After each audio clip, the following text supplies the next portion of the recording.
नमस्कार, सुप्रभात news MP के संध्या समाचार में आपका स्वागत है। खबर को शुरू करने से पहले आप सभी से निवेदन है कि इस वीडियो को लाइक करके चैनल को सब्सक्राइब जरूर करें। तो चलिए शुरू करते हैं आज शाम की मुख्य खबरें। इंदौर में 26 रुपए टैक्स के सत्यापन के लिए मिल रहे CGST के नोटिस। जीएसटी में स्वैच्छिक रूप से टैक्स चुकाने वाले कारोबारियों को अब सेंट्रल जीएसटी के नोटिस परेशान कर रहे हैं। फॉर्म DRC 03 के तहत टैक्स जमा करने वाले तमाम व्यवसायियों को थोक में CGST के नोटिस पहुंचे हैं। इन्हें चुकाए गए टैक्स के सत्यापन का निर्देश दिया जा रहा है। खास बात यह है कि 26 और 32 रुपए टैक्स के सत्यापन के लिए भी व्यापारियों को विभाग में हाजिर होकर गणना चार्ट और आधार पेश करने का फरमान दिया गया है। स्व सहायता समूह की एक बहन की आमदनी कम से कम 10,000 रुपये महीना हो। इस वक्त मध्य प्रदेश सरकार के मुखिया एक और वर्चुअल कॉन्फ्रेंस के माध्यम से प्रदेश के विभिन्न प्रशासनिक गतिविधियों को दुरुस्त करने में लगे हुए हैं, तो वहीं समूह की महिलाएं अलग अलग प्रकार के व्यवसाय कर रही हैं और उन्हें बिना किसी परेशानी के पैसा मिल जाता है। यह बात सुनकर शिवराज ने महिलाओं के हौसला अफजाई करते हुए कहा कि अब सभी को अपने काम से कम महीने के 10,000 रुपये की आमदनी तो करना ही है और बहुत जल्द मेहनत कर लखपति भी बनना है। आखिर में शिवराज ने वहां मौजूद सभी महिलाओं से कहा कि तुम्हें किसी से डरने की जरूरत नहीं, शिवराज तुम्हारा भाई है। जनता से बोले शिवराज, झूठ बोले कौवा काटे, कलेक्टर की ली क्लास। मध्य प्रदेश के मुख्यमंत्री शिवराज सिंह चौहान ने बुधवार को उमरिया जिले का दौरा किया। इस दौरान उन्होंने ग्रामीण जनों की समस्याएं सुनी और उन्हें ऑन स्पॉट हल करने के निर्देश भी दिए। कुछ मामलों में फिसड्डी रहने पर उन्होंने कलेक्टर की क्लास भी ली। प्रधानमंत्री नरेंद्र मोदी के जन्मदिन के अवसर पर इन दिनों मुख्यमंत्री जन सेवा अभियान चलाया जा रहा है, जो 15 दिन तक चलेगा। इसके तहत मुख्यमंत्री कुछ और उनके मंत्री प्रदेश के हर इलाके में जाकर जनता से रूबरू हो रहे हैं। नीट PG काउंसलिंग की चॉइस प्रक्रिया शुरू।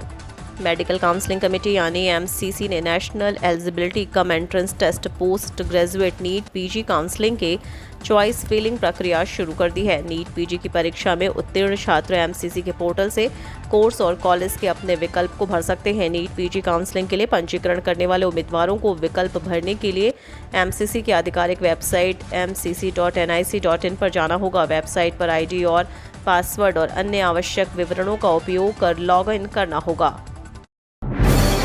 भारतीय सेना से भी विदा होंगे ब्रिटिश गुलामी के प्रतीक।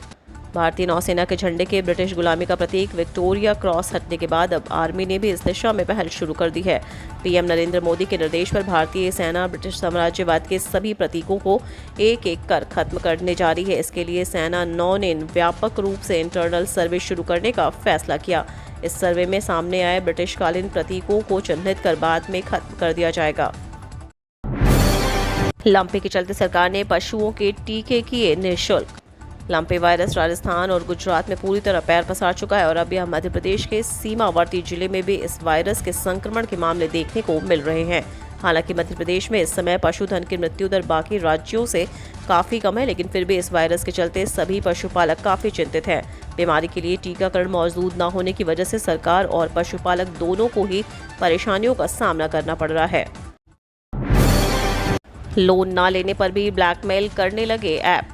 अब लोन ना लेने वाले भी साइबर अपराधियों के निशाने पर आ गए हैं। फोन कर ऐसे लोगों को जबरन कर्ज लेने की चेतावनी दी जा रही है। साइबर पुलिस ने अब तक जो जांच की उसमें 2 मोबाइल नंबर सामने आए हैं जो फेक ID पर एक्टिवेट है। इन नंबरों की लोकेशन झारखंड में मिल रही है। हाई कोर्ट ने शासकीय आदेश पर लगाई रोक। राज्य शासन को दी 90 दिन की मोहलत, नए सिरे से विचार करने के आदेश। मध्य प्रदेश हाई कोर्ट ने राज्य शासन के आदेश को निरस्त कर दिया है। साथ ही राज्य शासन को नए सिरे से पंचायत सचिव के अधिकार मामले में विचार करने के निर्देश दिए हैं। हाई कोर्ट ने आदेश में कहा है कि जिस तरह से पंचायत सचिव को क्षेत्राधिकार से बाहर जाकर उनके मूल पद से अलग किया गया वह पूर्ण रूप से अवैधानिक है। वहीं 90 दिन के भीतर नए सिरे से विचार कर इस मामले में जवाब पेश करने के निर्देश देते हुए अदालत ने कहा कि इस मामले में किसी भी तरह की लापरवाही बर्दाश्त नहीं की जाएगी। केदार काशी के बाद अब लोकार्पित होगा महाकाल मंदिर का भव्य कॉरिडोर। मध्य प्रदेश स्थित ज्योतिर्लिंग महाकाल की नगरी उज्जैन इन दिनों गर्व, आनंद और उत्साह से भरी हुई है। यहाँ महाकाल मंदिर क्षेत्र में 316 करोड़ रुपए की लागत से नया भव्य और अद्भुत सौंदर्य से परिपूर्ण महाकाल कॉरिडोर बनाया गया है। प्रधानमंत्री नरेंद्र मोदी 11 अक्टूबर को श्रद्धा, आस्था, भक्ति व भव्यता के इस प्रतिमान को राष्ट्र को समर्पित करेंगे। महाकाल विस्तार प्रोजेक्ट की कुल लागत 750 करोड़ रुपए है। इसमें अभी प्रथम चरण का काम पूरा हुआ है। राशन कार्ड धारकों के लिए एक बड़ी खुशखबरी, मिलता रहेगा 5 किलो फ्री राशन। कोरोना काल के दौरान शुरू हुई मुफ्त राशन की योजना गरीबों के लिए एक बड़ी उम्मीद साबित हुई है। सरकार की ओर से गरीबों की आर्थिक रूप से मदद करने के लिए इस योजना की शुरुआत की गई थी। साल 2020 के मार्च महीने में गरीबों को मुफ्त राशन देने की यह योजना प्रधानमंत्री के द्वारा शुरू की गई थी, जिसका लाभ अब तक देश के 80 करोड़ लाभार्थी उठा रहे हैं, जिन्हें परिवार के हर एक व्यक्ति को 5 किलो मुफ्त खाद्यान्न दिया जा रहा है।